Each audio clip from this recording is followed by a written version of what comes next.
घरोघरी आपली वृत्तवाहिनी जनालय एक्सप्रेसची झलक मिळाली। चला तर मग पाहूयात आजच्या ठळक घडामोडी। आध्यात्मिक व धार्मिक सीतामाई।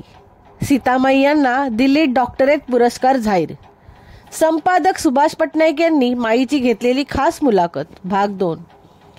ठाणे जिल्ह्यातील कल्याण तालुक्यामधील प्रसिद्ध डोंबिवलीच्या सांस्कृतिक नगरीत कोपर येथे वास्तव्य करणारी आध्यात्मिक व धार्मिक माई, अनेक लोकांना मदत करून त्यांच्या संकटाला धावून जाणारी माई ही सामाजिक कार्य करत असताना सीतासिंग उर्फ माई या स्थानिक समाजसेविका म्हणून सगळ्यांना परिचित आहेत। स्वभावाने त्या आजही नम्रशील, दानशूर असून आध्यात्मिक व धार्मिक वृत्तीने निस्वार्थपणे सर्वांच्या हाकेला हाक देऊन सेवा कार्य करीत आहेत। दरम्यान सीतामाईच्या या सामाजिक कार्याची दिल्ली फरीदाबाद येथील राष्ट्रीय संस्थेने दखल घेतली।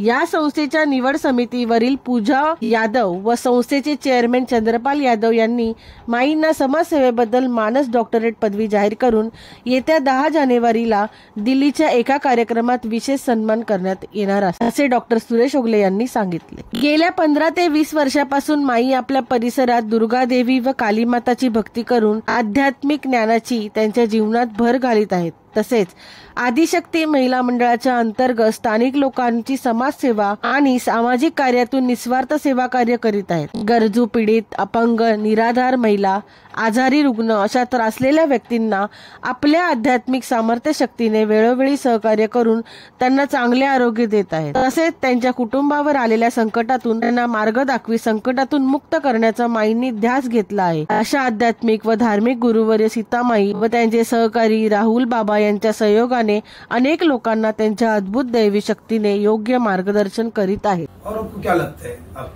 आपकी मन की इच्छा क्या है कि आपको अंदर ऐसा लगता है अभी आप भगवान की पूजा करते हैं, सबको बुलाते हैं, सबका सेवा करते हैं, सबको सेवा में भाग्य मिलता है, कुछ ना कुछ मिलता है, उनको जो परेशानी है वो दूर होती है, बीमारी गायब हो जाते हैं। तो आपको क्या लगता है भगवान आपको क्या देना चाहिए? ईश्वर आपको, दुर्गा माता, काली माता आपको क्या देना वाले वरदान?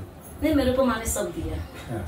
माँ की कृपा से सब कुछ है, जरूरी नहीं होता धन दौलत, खुशी, परिवार, इतने परिवार है ना, सब जितने हमारे लोग आते हैं ना, जब आते ना तो परिवार की महसूस नहीं होता कि परिवार नहीं है, सबका परिवार जैसे ही मेरा परिवार है। पर लेकिन आप 15-20 साल से आप करें तो भी सादा सिंपल में रहते हैं आप, तो कोई साधु संत जो बनते हैं तो पूरा भंडारा करते हैं, बहुत बड़ा बड़ा ये करते हैं, ऐसा तो नहीं किया आपने? मैं देखा तो मेरी गद्दी चलती मंगलवार शनिवार को, मैं किसी से पैसा नहीं, हफ्ते में 2 ही बार, हाँ, किसी से पैसा चढ़ावा नहीं लेती। नहीं, दान किया तो अलग बात, दिया तो अलग बात है, वो भी ज्यादा मांगते नहीं, मांगती नहीं हूँ। और वो दान करते ना, वो भी पूजा पाठ का मंगलवार शनिवार को मेरा भंडारा रहता है, खिचड़ी रहती माता की, कड़ी रहती है, वो दान कर देती है, ऐसा कुछ। अभी 2 बातें, एक तो अपाहिज था और एक अंधा था, वो तुरंत हो गया, तो ऐसा और कौन सा घटना हुई आपके, ऐसा आपके इसमें जैसा लंबा जाने के बाद जैसा वैसे ही बोला? ठीक है, मेरे ये भी बात होती है कि माता रानी की इतनी कृपा है कि सामने वाला क्या सोचता है, क्या बोलता है, क्या करने वाला है, वो हमको पता चल जाता है। हाँ ना, हाँ, अंदर की बात पता चल जाती है, मन की बात, जैसे मन माता रानी ने खुद मन की सीसी कैमरा इधर लगा दिया है। हाँ। जब कोई आता है तो हम जान जाते हैं कि उसकी परेशानी क्या है, अच्छा, उनको प्रॉब्लम क्या हो रही है, हम बीमारी है, या सब बता देते हैं, प्रेम प्रकरण है, हाँ, या कर्जा है, हाँ, किसकी या चीज के लिए आए, दुष्ट ने पकड़ा है, हाँ, हाँ, या कुछ ऐसा बीमारी जकड़ लेके होता है ना, हाँ, वो तो आपको सब मालूम पड़ जाता, तुरंत तुरंत बता देते, उसमें आप उसमें इलाज बताते हैं। हाँ, उसमें इलाज बता तो देते। भगवान की सबसे आप कुछ देते हैं क्या, ऐसा विभूति? नहीं, अपना 2 लौंग और 1 नींबू, बस इस पे ही बस, वो 2 हाथ पे रखा, सब उस पे ही काम है। हाँ, बाद में इंसान रोता रोता हमारे घर पे आता है, पर हंसते हंसते चले जाते घर पे। और कभी भी किसी के घर में हस्बैंड वाइफ का झगड़ा हो, कलेश हो, एक फोन आया, हम लोग रात को पहुंचते घर पे, आज तक वो घर में झगड़ा नहीं होता है, ऐसा होने के बाद पति पत्नी आए मिलने के, आज हम सुबह जैसा कोई शराब होता है, शराब पीते हैं, उसका छुट्टन, ऐसा कुछ हुआ है क्या?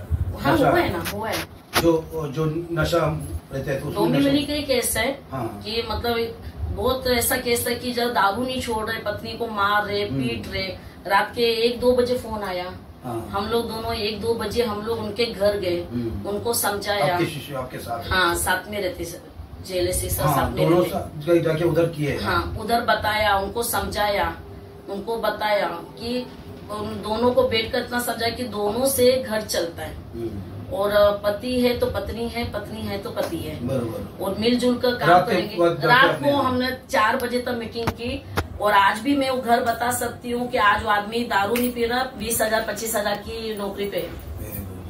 आज भी चैलेंज है, मतलब ऐसा है, मुक्ति भी की है। हाँ। सोशल वर्क में बातों से हम समझा देते कि मुझे नहीं लगता कि ये पीने से, वो पीने से दारू छूटती है। नहीं, वो आदमी को समझो, औरत को समझो जिस पे बीतता है, जो मार खाती है, उससे पूछिए जरा कि उस पे क्यों मार खाती, क्या बात, उस वक्त कौन सी बातें उछलती है। तो हम समझाते, दोनों को समझाते हैं। गलती तो दोनों से होती है, पर दोनों को समझाते हैं हम लोग। अच्छा माई, मला एक आनंद वाटतो की तुम्हाला दिल्लीचा पुरस्कार जाहीर झाला आहे. तिकडे फरीदाबादला काहीतरी मोठ्या कार्यक्रमात तुम्हाला काहीतरी डॉक्टरेट पुरस्कार झाला है, तुम्ही जी सेवा करता संस्था, हाँ, आणि बोला उसमें आपको कुछ और नारी शक्ति और पुरस्कार मिला है, तो वो कुछ ये अगले महीने में कुछ 10 तारीख को तो आपको खुशी हुई, तो ये कैसा क्या हुआ चमत्कार?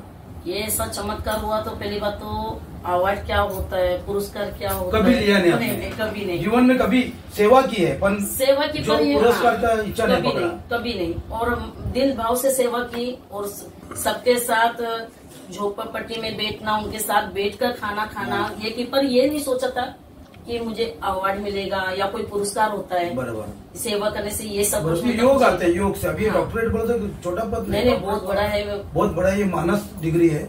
जैसा पीएचडी करते हैं उनको मिलता है, पर जो सेवा करते हैं, लोगों की सेवा करते हैं, जो निस्वार्थ सेवा करते हैं, उसके लिए ये डिग्री है। तो आपको दिल्ली में आया तो मुझे मालूम पड़ा, सुरेश सर ने बताया कि माई को एक डॉक्टरेट पदवी जाहिर होगी और माई इस बार जाने वाली है, तो मुझे अच्छा लगा बात।